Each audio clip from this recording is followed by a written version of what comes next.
सुंदरपुर नाम के एक छोटे से गांव में सुरेश अपनी बेटी रीमा के साथ एक छोटे से घर में रहता था। सुरेश बहुत ही गरीब था। वह जंगल से लकड़ियां काट कर लाता था और उन्हें बेचकर किसी तरह घर का गुजारा चलता था। सुरेश बहुत ही बूढ़ा हो चुका था और उसके शरीर के अंदर इतनी भी जान नहीं बची थी कि वह लकड़ी काट सके। उसकी बेटी रीमा बहुत ही सुंदर और होनहार थी। रीमा घर में ही सिलाई बुनाई करके थोड़े बहुत पैसे कमा लिया करती थी, जिससे वह अपने घर के गुजारे के लिए अपने पिताजी की मदद करती थी। एक दिन सुरेश जंगल में लकड़ी काटने जा रहा होता है। तभी रीमा कहती है, पिताजी, मैंने आपसे कितनी बार कहा है, अब आपके शरीर में इतनी जान नहीं है कि आप लकड़ी काट सकें। अब आपको आराम की जरूरत है। पिताजी, आप घर पर आराम क्यों नहीं करते? आप ज्यादा परेशान ना हो, भगवान जरूर कोई रास्ता निकालेंगे। और मैं भी तो सिलाई बुनाई का काम करती हूँ। आज से मैं दिन रात मेहनत करूंगी, जिससे हम परेशान नहीं होंगे और हम बलराम सूदखोर के पैसे दे सकेंगे।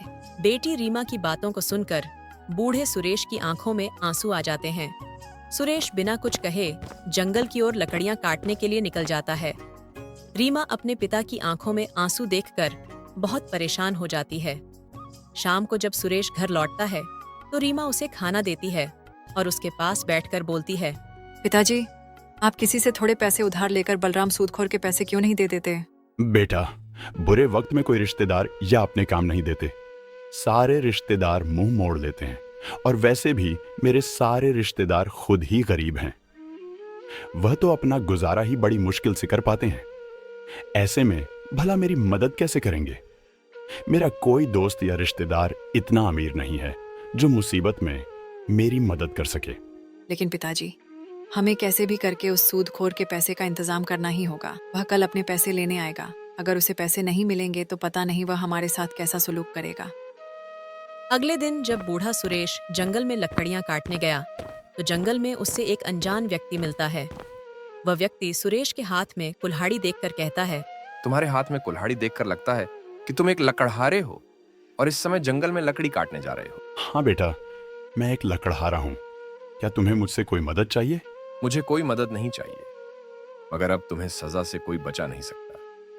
या फिर हो सकता है कि राजा तुम्हें जीवन भर के लिए काल कोठरी में डलवा दे। सुरेश हैरान होकर कहता है, ये तुम क्या कह रहे हो बेटा? मैंने तो ऐसा कोई काम नहीं किया जिसके लिए राजा मुझे इतनी कठोर सजा देंगे। अगर तुम चाहते हो कि राजा तुम्हें सजा ना दे और तुम्हारे घर का गुजारा चलता रहे तो तुम्हें मुझे पैसे देने होंगे। तभी मैं तुम्हारे बारे में राजा को कुछ भी नहीं बताऊंगा। बेटा, पैसे तो मेरे पास नहीं हैं। अगर तुम चाहो तो मुझे राजा के पास ले जा सकते हो। क्या तुम्हें सजा से डर नहीं लगता जो थोड़े पैसे के लिए अपनी जान जोखिम में डाल रहे हो? सुरेश अपनी सारी कहानी उस अनजान व्यक्ति को बताता है। बेटा, मेरे घर में मेरी एक बेटी भी है और मुझे उसकी शादी भी करनी है, और उससे पहले मुझे एक सूदखोर के पैसे भी देने हैं। अगर मैंने उस सूदखोर के पैसे ना दिए तो वह सूदखोर मेरी जान ले लेगा। अब तुम ही बताओ बेटा, मैं क्या करूं? देखो, वैसे तो मैं किसी पर भी दया नहीं करता हूं, लेकिन तुम बूढ़े हो और तुम्हारी एक बेटी भी है जिसकी तुम्हें शादी भी करनी है। देखो बाबा, मैंने आज तक अपनी जिंदगी में कोई भी अच्छा काम नहीं किया है, लेकिन हाँ, आज जरूर करूंगा। क्या पता इस नेक काम से भगवान मुझसे खुश हो जाए और मेरी सारी गलतियों को माफ कर दे। तभी वह आदमी सोने के सिक्कों से भरी एक थैली निकालकर सुरेश को दे देता है। इस थैले में सोने के सिक्के हैं। कुछ सिक्कों को तुम सूदखोर को दे देना और बचे हुए सिक्कों से तुम अपनी बेटी की शादी कर देना। अब तुम यहाँ से जाओ, इससे पहले कि तुम्हें कोई और देख ले। बूढ़ा सुरेश उस आदमी को बहुत आशीर्वाद देता है और खुशी खुशी अपने घर की ओर निकल जाता है। कड़ी धूप होने के कारण चलते चलते उसे रास्ते में चक्कर आने लगता है। इसीलिए वह आराम करने के लिए एक पेड़ की छांव में बैठ जाता है। कुछ ही देर बाद उसकी आंख लग जाती है। तभी वहां एक चोर आता है और बूढ़े सुरेश की सोने से भरी पोटली को चुरा कर ले जाता है। थोड़ी दूर जाने के बाद जब वह चोर थैली खोलकर देखता है तो खुशी से झूमने लगता है। अरे वाह, इतने सारे सोने के सिक्के! आज तो मेरी किस्मत चमक गई। अब मेरी पत्नी और बच्चों को भूखा नहीं सोना पड़ेगा। इन सिक्कों से तो मेरा सालों का गुजारा हो जाएगा। इतना कहकर चोर अपने घर की ओर निकल जाता है। उधर जब सुरेश की आंख खुलती है तो वह अपनी पोटली ढूंढने लगता है, लेकिन उसे सोने के सिक्कों से भरी पोटली नहीं मिलती। सुरेश बहुत घबराता है और अपने आप से कहता है, हे भगवान, ये क्या हो गया? मैं कैसे सो गया और मेरी सोने के सिक्कों से भरी पोटली चोरी हो गई। बरसों बाद एक खुशी मिली थी, लेकिन अब वह भी छीन गई। अब मेरी बेटी की शादी कैसे होगी और उस सूदखोर का कर्ज मैं कैसे चुका पाऊंगा? हे भगवान, मुझ बूढ़े और लाचार की मदद कर। तुम मुझे हमेशा गोष्ठी थी ना कि मैं कुछ काम नहीं करता हूं। ये देखो, सोने से भरी पोटली, इन सिक्कों से हमारा कम से कम 2 साल तक का गुजारा हो ही जाएगा। अब मुझे कोई भी काम ढूंढने की जरूरत नहीं है। आप इतने सारे सोने के सिक्के कहाँ से लाए हो? तुम्हारे ये सवाल करने की आदत कब जाएगी? मैं इतने सारे सोने के सिक्के कहाँ से लाया हूं, ये तुम्हें जानकर क्या करना है? मुझे जानना है कि आप इतनी जल्दी इतने सारे सोने के सिक्के कहाँ से लाए। कहीं आपने ये सोने के सिक्के चुरा कर तो नहीं लाए? तुम्हारी यह बहस करने की आदत कब जाएगी? हाँ, मैं यह सिक्के चुरा कर लाया हूं। एक बूढ़ा आदमी पेड़ के नीचे सो रहा था, उसी के जेब से मैं यह सोने की पोटली चुरा कर लाया हूं। क्या यह चोरी कब से शुरू कर दी? क्या आप दूसरों को तकलीफ देकर खुशी रहना चाहते हैं? वह बेचारा बूढ़ा गरीब आदमी न जाने किस हाल में होगा। न जाने उसने ये सोने के सिक्के किस काम के लिए रखे होंगे, और आप उन सिक्कों को चुरा कर ले आए। अरे, वह बूढ़ा गरीब आदमी नहीं है, बल्कि वह एक पैसे वाला आदमी है। ये आपको कैसे पता कि वह पैसे वाला आदमी है? क्या आप उसे जानते हो? नहीं, मैं नहीं जानता उसे, पर वह गरीब नहीं हो सकता, क्योंकि कोई भी गरीब आदमी इतने सारे सोने के सिक्के लेकर बेफिक्र होकर पेड़ के नीचे नहीं सो सकता। इसीलिए आपको उसके पैसे लौटाना ही होंगे। तुम ये कैसी बेवकूफ जैसी बात कर रही हो? अब मैं उस बूढ़े आदमी को कहाँ जाकर ढूंढूंगा? तुम तो एकदम ही सतिया गई हो। आपको उसे तलाश करना ही होगा। ठीक है, मैं जाकर उस बूढ़े आदमी के सिक्के वापस कर दूंगा। मैं कल सुबह सुबह ही घर से निकल जाऊंगा और उस बूढ़े की तलाश करूंगा। अब खुश होना तुम। वह चोर सुबह सुबह ही उस बूढ़े आदमी के सोने के सिक्के वापस करने के लिए घर से निकल जाता है। उधर बूढ़ा सुरेश दुखी होकर जब अपने घर पहुंचता है, तब उसकी बेटी कहती है, पिताजी, मैं कब से आपका इंतजार कर रही थी।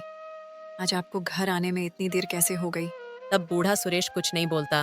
पिताजी, आप इतने चुप क्यों हैं? कुछ बोलती क्यों नहीं? तब सुरेश सारी बात अपनी बेटी को बताता है। उतने में ही सुदखोर अपने पैसे लेने सुरेश के घर आता है। सुदखोर को देखकर सुरेश घबरा जाता है। सुरेश, तुमने मेरे पैसे देने का वादा किया था। चल, अब जल्दी से मेरे पैसे दे। मैंने आपके पैसों का इंतजाम कर लिया था, पर किसी ने मेरे सोने के सिक्का की थैली को चुरा लिया। तूने मुझे बेवकूफ समझा है क्या कि तुम मुझसे झूठ बोलेगा और मैं मान लूंगा? अरे, तेरे जैसे मुझे 50 मिलते हैं झूठ बोलने वाले। अब जल्दी से मुझे पैसे दे मेरा समय मत बर्बाद कर। मैं झूठ नहीं बोल रहा हूं, मेरा विश्वास करो। किसी ने मेरे सोने के सिक्कों की थैली चुरा ली। अच्छा, तो तेरे पास वो सोने के सिक्के की थैली कहां से आई थी? जरा मुझे भी तो पता चले कि आखिर तू बुढ़ापे में क्या करता है। सुरेश चुप रहता है। वह सुदखोर की बातों का कोई जवाब नहीं देता। अब चुप क्यों है? बताता क्यों नहीं कि तेरे पास वो सोने के सिक्के की थैली कहां से आई थी? तुझे बुढ़ापे में झूठ बोलते हुए शर्म नहीं आती? तू ऐसे नहीं मानेगा। तू मेरे साथ राजा के पास चल। सुदखोर सुरेश और उसकी बेटी को राजा के पास ले जाने लगता है। रास्ते में जब कुछ लोग सुदखोर को देखते हैं, तो वह खुद से बातें करते हैं। अरे देखो भाई, ये सुदखोर बेचारे बूढ़े सुरेश और उसकी बेटी को राजा के पास लेकर जा रहा है। भगवान इस कमीने को जरूर सजा देगा। अब वही जाने कि राजा इस बेचारे बूढ़े को क्या सजा देगा। सही कहा भाई, दुनिया मर रही है, लेकिन न जाने इस कमबख्त को मौत क्यों नहीं आती। ये तो कभी बीमार भी नहीं पड़ता। हम गरीबों पर जुल्म करके सांड होता जा रहा है। इससे तो इसे कर्मों की सजा जरूर मिलेगी। 12 दिन बाद मुझे भी इसका कर्ज चुकाना है। सुदखोर राजा के दरबार में पहुंच जाता है और राजा से कहता है, महाराज, इस सुरेश ने मुझसे पैसा लिया था और अब मुझे पैसे नहीं दे रहा है। ऊपर से मुझसे झूठ बोल रहा है कि कोई इसके सोने के सिक्कों की थैली चुरा कर ले गया है। सुदखोर की पूरी बात सुनने के बाद राजा बोला, तुम ऐसे आदमी को कर्ज देते ही क्यों हो जो उसे छू का ना सके? लेकिन महाराज, ये मेरे सामने आकर रो रहा था, इसलिए मैंने इस पैर तरस खाकर इसे पैसे दे दिए। नहीं तो मैं ऐसे लोगों को कर्ज खा देता हूं जो कर्ज लौटा ना सके। यहाँ के नियम के अनुसार जो व्यक्ति समय से कर्ज नहीं चुका पाता है, उसके पूरे परिवार को कर्ज देने वाले की गुलामी करनी पड़ती है जब तक वह अपना कर्ज ना चुका ले। लेकिन मैं बूढ़े मनोहर के उम्र का लिहाज करते हुए उसे एक दिन का मौका और देता हूं। अगर सुरेश तुमने एक दिन में लालू का पैसा वापस नहीं किया तो तुम्हें उसकी गुलामी करनी पड़ेगी। राजा की बात सुनते ही सुरेश डर से कंपाने लगा, क्योंकि अब उसे और उसकी बेटी को सुदखोर की गुलामी करनी पड़ेगी। राजा से फैसला सुनाने के बाद सुदखोर सुरेश और उसकी बेटी के साथ वापस लौट आता है और सुरेश से कहता है, सुरेश, तू मेरे पैसे 2 साल में नहीं लौटा पाया, तो एक दिन में क्या लौटाएगा? तू एक काम कर, अपनी इस खूबसूरत बेटी की शादी मुझसे कर दे। तेरी बेटी मेरे साथ राज करेगी और मैं तेरे साथ भी अच्छा व्यवहार करूंगा। मैं तेरे जैसे इंसान से कभी शादी नहीं करूंगी। तू बेरहम है, इंसानों पर जुल्म करता है। तो ठीक है फर, मैं भी देखता हूं तुम लोग मेरे पैसे कैसे चुका पाते हो, और मैं तेरे बूढ़े बाप से इतना काम करवाऊंगा कि तेरी आत्मा कांप उठेगी।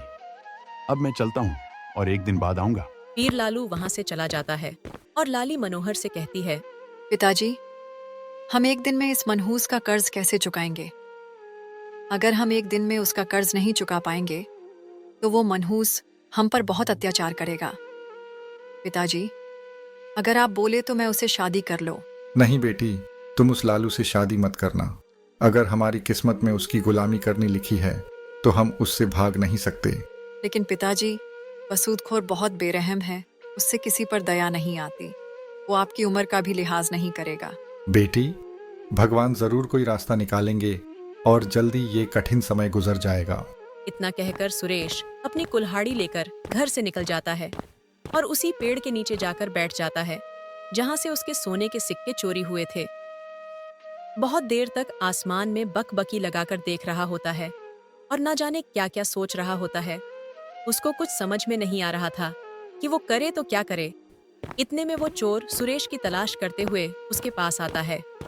वो बूढ़े सुरेश को पेड़ के नीचे देखकर बहुत खुश होता है और वो उससे कहता है, चाचा, आपको देखकर मालूम होता है कि आप किसी बड़ी मुसीबत में हैं। आप मुझे बताएं, क्या बात है? मुझसे जो हो पाएगा मैं आपकी मदद करूंगा। बूढ़ा मनोहर चोर के फटे और गंदे कपड़े देखकर बोला, बेटा, तुम्हारे कपड़े तुम्हारी कहानी खुद बयान कर रहे हैं। ऐसे में मैं कैसे विश्वास करूं कि तुम मेरे इस बुरे समय में मेरी मदद कर सकते हो? चाचा, आप मेरे कपड़ों पर लगे पवम देखकर मेरी हालत पर मत चाहिए। आप मुझे अपनी परेशानी बताएं। हो सकता है मैं आपकी कुछ मदद कर पाऊं। मैं पूरी कोशिश करूंगा कि आपकी दुख को दूर कर पाऊं। बेटा, 1 साल पहले मैंने एक सूदखोर से कर्ज लिया था, लेकिन मैं अभी तक उसका कर्ज नहीं चुका पाया। अगर कल तक मैंने उसका कर्ज नहीं चुकाया तो मुझे और मेरी बेटी को उसकी गुलामी करनी पड़ेगी। एक नेक दिल इंसान ने मुझे कुछ सोने के सिक्के दिए था। मैंने सोचा था उनसे मैं अपनी बेटी की शादी करूंगा और सूदखोर के भी पैसे चुका दूंगा, लेकिन किसी ने उन्हें को चुरा लिया। चाचा, मेरे बीवी बच्चे भूखे थे। मैं काम की तलाश में निकला था, पर किसी ने भी मुझे काम नहीं दिया। मुझे आप एक पेड़ के नीचे सोते हुए मिले और मैंने आपके पास ये पोटली देखी तो मैंने आपके सोने की थैली चुरा लिया, जिससे मेरे घर का गुजारा हो सके और मेरे बीवी बच्चों को भूखा ना रहना पड़े। लेकिन मेरी पत्नी ने मुझसे कहा कि मुझे भूखा मरना पसंद है, लेकिन छोरी के सिक्कों से अपने घर का गुजारा नहीं कर सकती। हो सके तो कृपया मुझे माफ कर दीजिएगा। मेरी वजह से आपको इतनी परेशानी हुए। ये सिक्कों से उस सूदखोर के पैसे और आपकी बेटी की शादी कर देना। बेटा, अब मुझे चलना चाहिए। मुझे जल्दी से जल्दी सूदखोर का पैसा भी चुकाना है। अब बूढ़ा सुरेश अपने घर चला जाता है और सोने सिक्कों की थैली को अपनी बेटी को दिखाते हैं। हाँ देखो बेटा, ये वही सोने के सिक्कों की पोटली है जो खो गई थी। अब हमें सूदखोर की गुलामी नहीं करनी पड़ेगी। लेकिन पिताजी, आपको ये थैली मिली कहाँ पर? बेटा, इसे जो और चुरा कर ले गया था उसने ही वापस किया है। उसकी पत्नी बहुत नेक दिल औरत है। मैंने तुमसे कहा था ना कि भगवान हमारी मदद जरूर करेगा। पिताजी, हाँ, तो बहुत अच्छा हुआ। अब हमें सूदखोर से छुटकारा मिल जाएगा। इतने में ही सूदखोर लालू उनके घर आ जाता है और बूढ़े सुरेश से कहता है, सुरेश, चल, मुझे मेरे पैसे वापस कर दे। अभी भी मौका है। तू अपनी बेटी को मेरे हवाले कर दे। तेरी बच्ची खुशी जिंदगी आराम से कटेगी। तुम्हारा क्या ख्याल है मेरे सपनों की रानी? क्या तुम अपने बूढ़े बाप पर अत्याचार होते हुए देखना चाहती हो? भगवान के होते हुए तुम हमारा कुछ भी नहीं बिगाड़ सकते। ये लो सोने के सिक्के, इन्हें बेचकर अपने पैसे ले लेना। अब यहाँ से चले जाओ। अरे वाह, सोने के सिक्के! सुरेश, जो पैसे तो 2 साल में नहीं चुका पाया, वो तेरे पास एक दिन में कैसे आ गया? सुरेश, तूने ऐसा क्या किया? जरा मुझे भी तो पता चले। इस बात से क्या मतलब? तुम्हें तुम्हारा कर्ज मिल गया, अब तुम यहाँ से दफा हो सकते हो। सुरेश की बातें सुनकर सूदखोर वहां से गुस्से में तमतमाए चला जाता है और बचे हुए सोने के सिक्कों से सुरेश अपनी बेटी की शादी कर देता है। इसके बाद बूढ़ा सुरेश और उसकी बेटी खुशी खुशी अपनी जिंदगी बिताते हैं।